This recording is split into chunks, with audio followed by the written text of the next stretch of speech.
My name is Amina. I'm 26 years old. I grew up in a small town with big dreams. I worked hard. I saved every dollar. For 5 years, I worked 2 jobs, day and night. I had one goal: to open my own beauty salon. I believed in myself, but more than that, I believed in love. One day, I met Emir. He was charming, polite, and always smiling. He told me, "You're special, Amina. I want a future with you." My heart was full. No one ever made me feel like that. We started spending time together. Coffee shops, walks in the park, phone calls every night. He listened to my dreams and said, "Let me help you. We can do this together." I trusted him.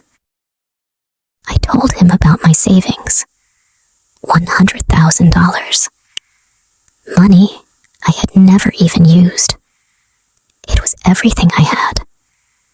One evening, he looked into my eyes and said, "Let me invest it for you. I know people. I can double it. In 6 months, you'll open a big salon, bigger than you ever dreamed." I hesitated, but he held my hand and said, "Amina, don't you trust me?" I said yes. I gave him the money. He kissed my forehead and whispered, "You won't regret this." The next day, he didn't text. The day after that, his phone was off. By the 3rd day, his number didn't work. My heart sank. I went to his apartment. It was empty. He was gone. And so was my $100,000. Tears ran down my face. I couldn't breathe. I screamed inside. Why? Why did he lie to me? I couldn't sleep that night. My heart was broken, and my head was full of questions. Where did he go? Why did he lie to me? Was any of it real? I sat on my cold bed, holding the small box where I had kept all my receipts, my savings plan, and my dreams. Now, the money was gone, and so was Amir. I went to the police station. I told them everything. "He said he loved me," I cried. "He took my life savings. I trusted him." The police officer looked tired. He sighed and said, "We'll do what we can. But if you gave him the money by choice, it's difficult." "What do you mean?" I asked, shaking. "If there's no contract, no proof, then it's not a crime, it's just betrayal." Betrayal. That word hit my heart like a knife. I walked home slowly. I couldn't believe this was happening to me. I felt ashamed. How could I be so stupid? My friends didn't understand. They said, "You should have been careful.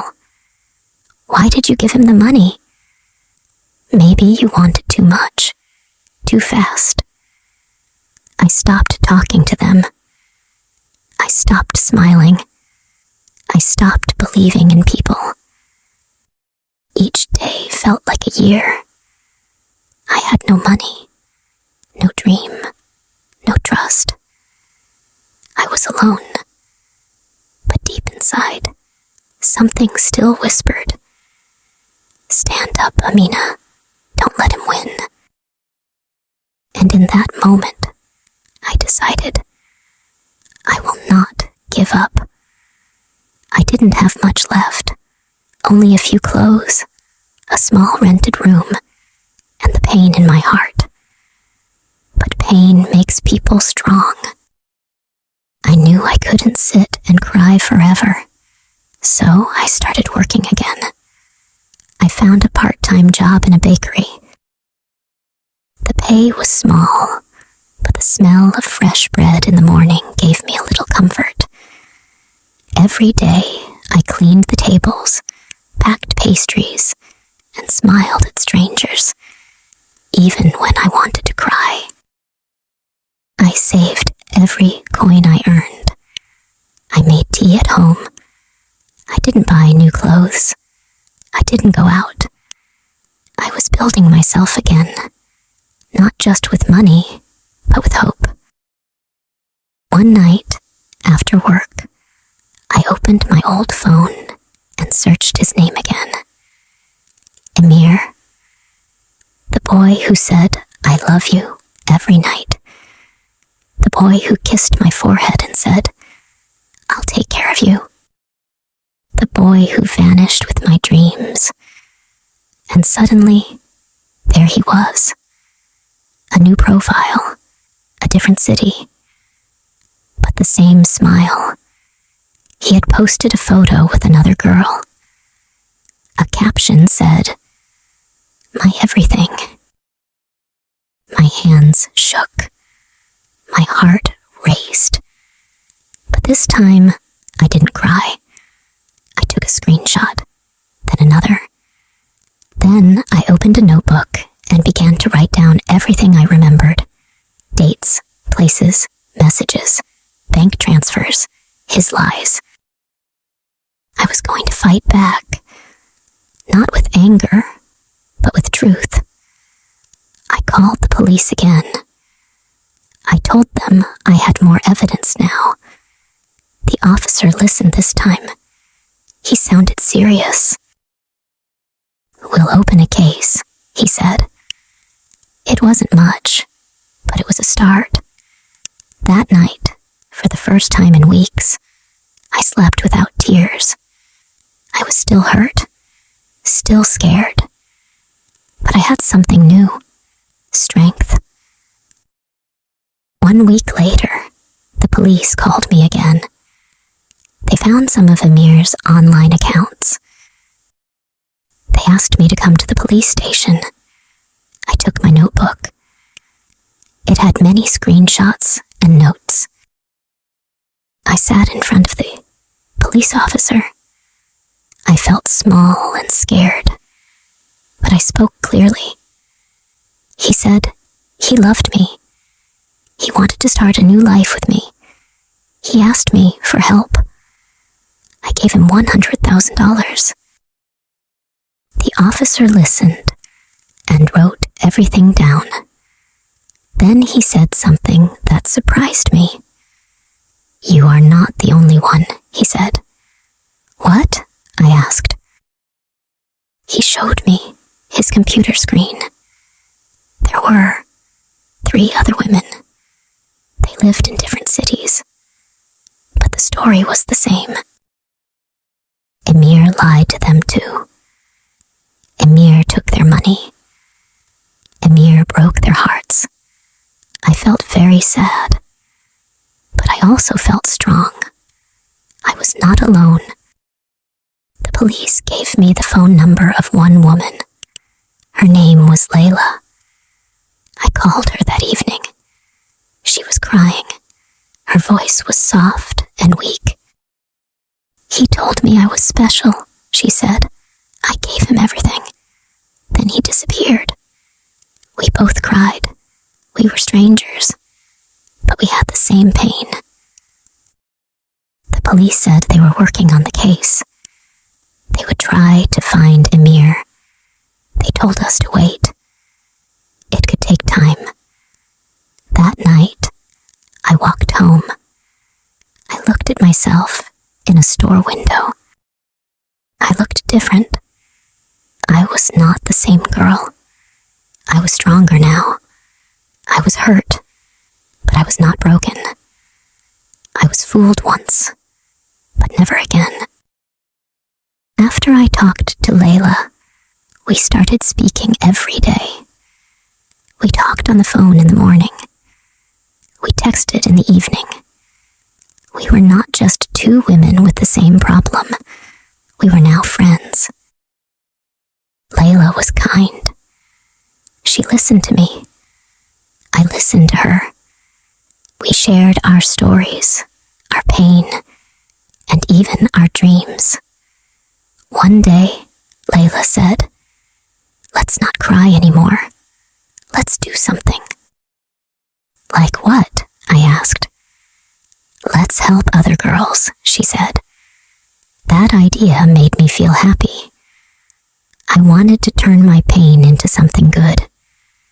We made a small page online. We named it, "Be Careful, Sister." We wrote, how to stay safe online, how to know if someone is lying, what to do if you are hurt, and our own stories. Soon, other girls started to write to us. One girl said, "Thank you. Your story saved me. I almost gave money to a man like that." Another wrote, "I thought I was stupid, but now I see. It can happen to anyone."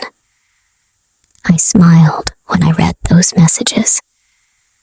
My heart still had pain, but something inside me was growing. Hope. Maybe I lost my money. Maybe I was lied to. But I still had a voice, and now I was using it. Layla and I became close like sisters. We made a promise. No more lies. No more tears. From now on, we rise. 1 year passed. The pain in my heart became smaller. I worked hard. I made new friends. I saved a little money. I was not the same girl anymore. I was stronger. I was wiser. But sometimes, I still cried at night. One evening, I looked at myself in the mirror. I touched my heart and said, "It was not your fault. You loved someone. You believed him. That is not bad. That is beautiful." I sat on my bed and wrote a letter to myself. It said, "Dear me, you lost $100,000, but you found yourself. You are not weak. You are not stupid. You are brave." I felt tears fall from my eyes, but they were soft, warm tears, not from pain, but from healing. The next day, Layla and I were invited to speak on a radio show. We told our stories. We told the truth. We told every girl listening, "You are not alone. You can begin again." After the show, we walked together. Layla said, "You know, he stole money from us, but he gave us something too." "What?" I asked. "Power," she smiled. "Now we help others. Now we shine." I looked at the stars in the sky and whispered, "Thank you for my pain. It made me who I am." And at that moment, I knew this was not the end of my story. It was just the beginning.